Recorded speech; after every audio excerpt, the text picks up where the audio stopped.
দেখা নাই কি কাজ কৰিছে মিনি ষ্টেডিয়াম কিমান পইচাটো 250 কোটি 250 crore 2 কোটি 50 লাখৰ নাই নাই ভাল হ'ব সেইটো বুলি নহয় আৰু আছে বহুত ইনষ্টিটিউচন আহিব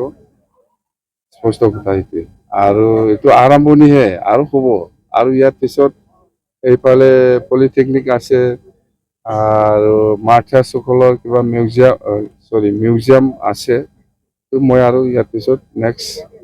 ফাউণ্ডেশ্যন কৰিব কিন্তু প্ৰমোদপুৰৰ দিনত কিন্তু ছাৰ এইবিলাক হোৱা নাছিলে ছাৰ 5 বছৰ কালত কি ক'ব ছাৰ আপুনি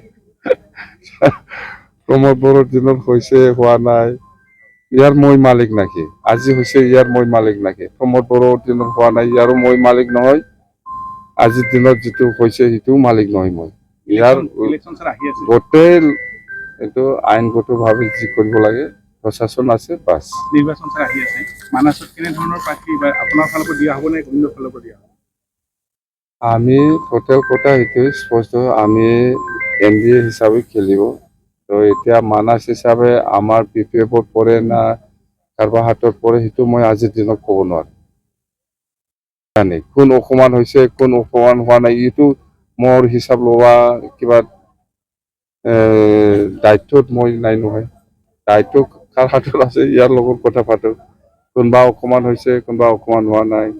ইয়াত চোৱা চিতা কৰা মোৰ দায়িত্ব নহয় ছাৰ বিধানসভা নিৰ্বাচনৰ পিছত EPPL দল নিখেষ হৈ যাব নেকি ছাৰ এইবাৰ মই এইবিলাক এইটো ৰাজনীতিক কথা পিছত হ'ব